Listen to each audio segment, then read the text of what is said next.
That's quite big. Impressive.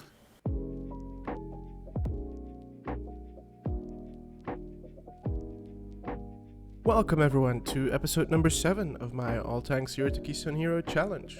This is going to be all about the Death Knight. I had a solid week of playing and made a solid amount of progress. So honestly, let's just dive right in and forget about the usual intro rambling. Let's go.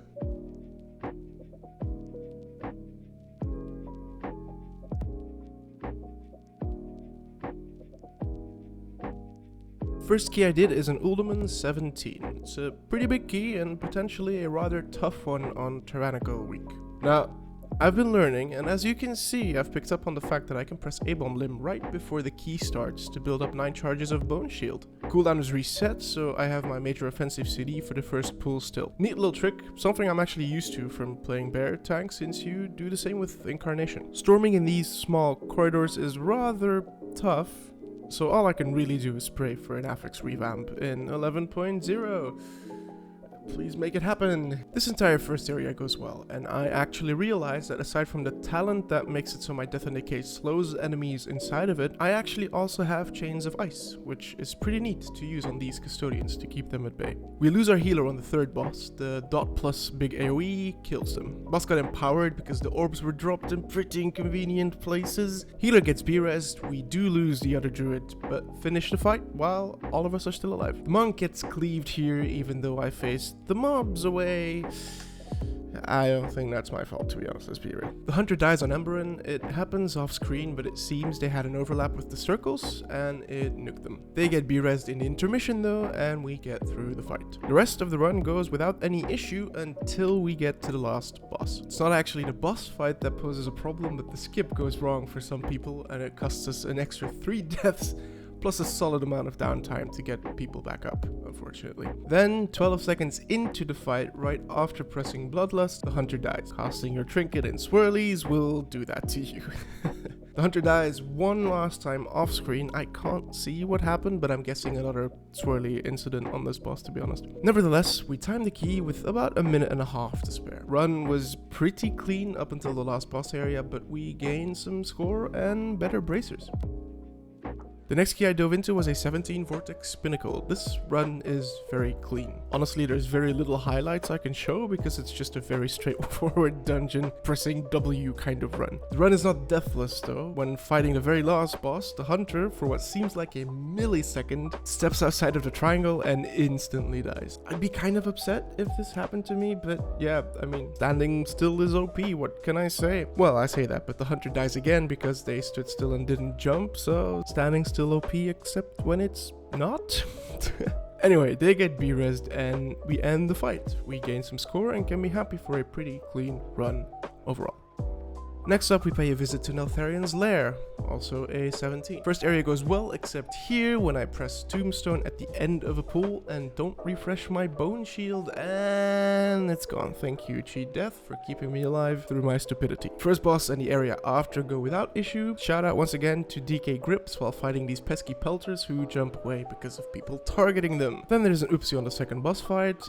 We don't kill the right idol immediately, but luckily at the very least we get it on the third attempt and don't have to go through all of them. Towards the very end of the fight, we lose the hunter because the hands spawned on them while they were standing on the edge of this middle rock stone thing, which causes the hands to instantly smack you for some reason. But obviously we finish the fight soon after and they can release. The rest of the dungeon goes well, right up until the very end of the last boss fight. First off, the spikes are spawned in a rather annoying position because I have to reposition quite a bit now. But then when the ad spawns, it targets the mage who blinks to the other side of the room. The warlock dies and the mage procs their cheat, but the fight also ends. So even though it looks shaky, suddenly we are luckily fine. Another +2 17 on the board and a bit of score. Next up is a Halls 17, which was going really smoothly up until the third boss. We lose the healer during the glacial surge. They get stormed when it pops, so yeah. Great affix. Haha, please, 11.0 affix revamp, please, Blizz, you're owned by Microsoft now, please.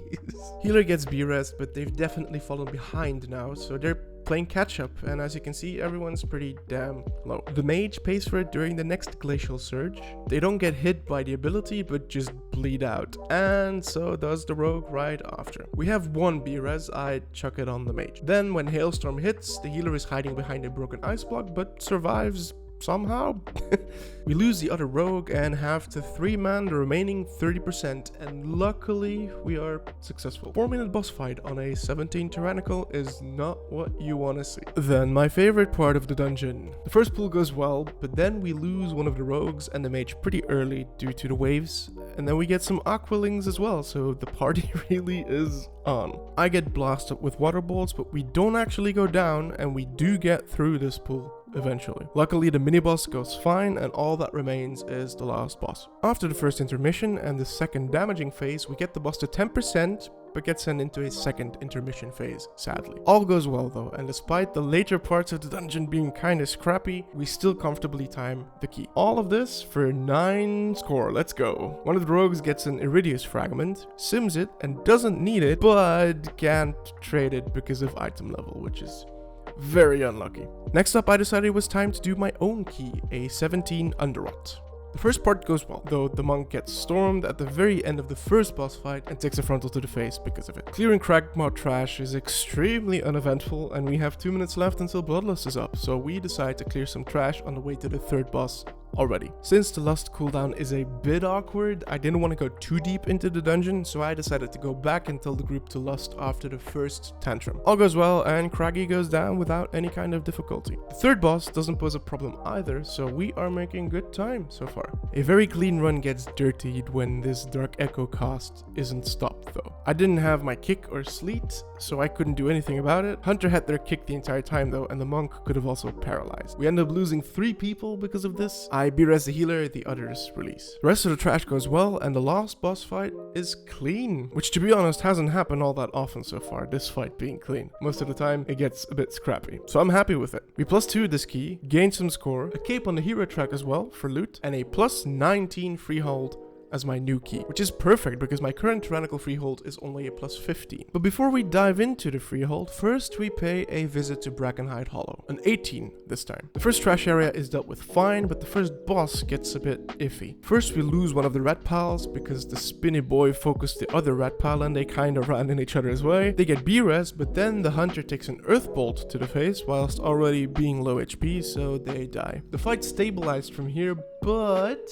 one of the rat pals decided to B-res the hunter with the last of the bosses at 23% HP, and the hunter took it as well, so that is honestly a waste of a B-res charge. Trima of trash goes fine, we don't lose anyone, and there is no iffy moments. I pull a lot of packs here. As you can see, we're over 90% already before we even pull Treemouth, and that's deliberate. Kind of counterintuitively maybe, I find it easier to skip mobs later on than actually fighting the mobs later on, in pugs at least. Skipping is rather straightforward if you know where to walk, and the Treemouth trash is just simpler to deal with in my experience. That said, I did overpull a little bit this time. I'd rather see 85% here than 90, to be honest. Regardless though, Treemouth himself doesn't give us any issues, so onwards we go. This is one of those runs where the stealthy mobs get pulled.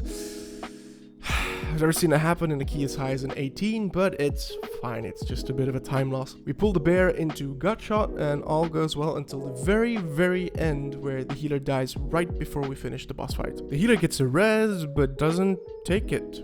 Uh-oh. I decide to already pull the next bit of trash. After some trash packs, healer's still not back, so we decide to make our way towards the last boss in the hopes of the healer eventually returning. We're at the last boss with 5 minutes and 47 seconds remaining, and now we're kind of in this awkward spot of, do we wait some more, or do we give the boss fight a shot without the healer? After talking about it a bit, we decide to give it a shot without the healer with 4 minutes on the clock. Now, if I was anything other than a Blood Death Knight, I doubt I would have lived, because the healing absorb is quite intense and happens pretty frequently. But as long as I live, and as long as no stacks go out to the party by the totems, we should be fine theoretically. And we succeed in doing exactly that. With 38 seconds left on the clock, we time this 18 Brackenhide without a healer on the last boss. I was both surprised and relieved, because this means we didn't waste our time in this dungeon. Got some score for it, plus a belt that I would immediately sell.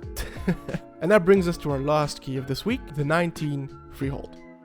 This first pull is a bit more intense than I anticipated, but it's fine. I'm nearing 300k HPS, so no biggie, we're chilling. Hashtag just BDK things.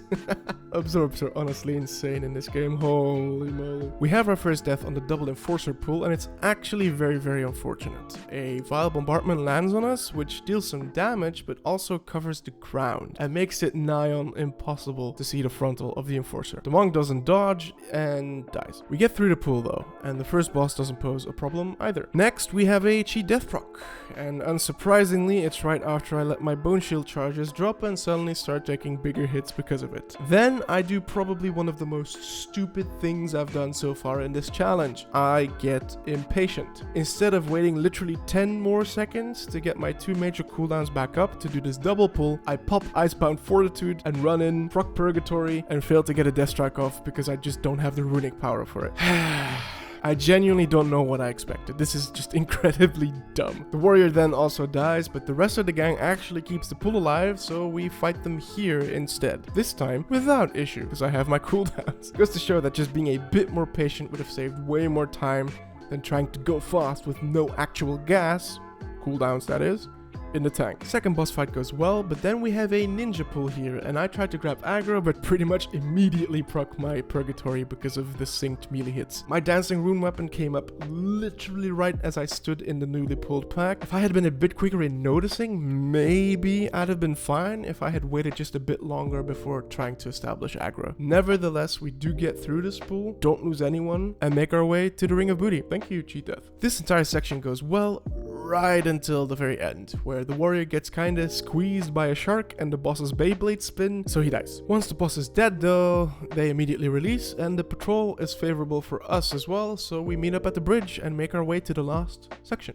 We almost get through this pool unscathed, but the warrior gets nuked by the sea spout. The pool gets dealt with though. Last trash pool goes well, and we have 5 minutes and 15-ish seconds for the last boss fight, which is a generous amount of time, so no stress, right? We begin the fight and immediately send Lust. Usually you'd want to send Lust during the last 30% HP of the boss because of the extra damage phase, but that's ultimately not the biggest of deals on this key level. Next up, we lose the warrior because they take the tank frontal to the face. They were targeted by the cannons, then used heroic leap to get back in melee and got sniped. Very unfortunate. We have 3 charges of B-res though, so we get them up immediately. Then nothing of note happens until the boss is at around 30% HP. I'm about to learn something about Death Knights and ads on boss fights. As you can see, I just popped Abomination Limb, my big offensive cooldown. An added effect is that every couple of seconds, it'll pull the furthest enemy within 8 yards. This is great to get a trash pull together because it eliminates a lot of tedious repositioning. But what if we combine the ability of pulling in an enemy with an enemy that's holding a bomb? Well,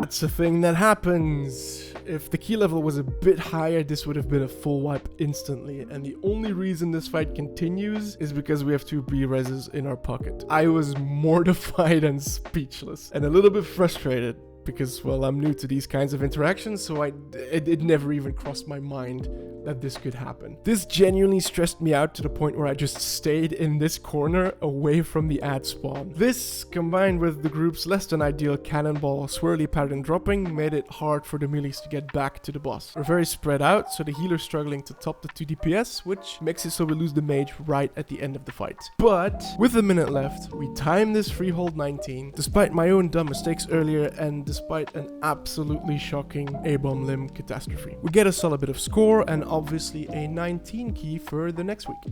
Speaking of which, these are all the runs I did for this reset with the Death Knight, so let's take a look at the vault. And I get another weapon and belt as my choices. Hahaha.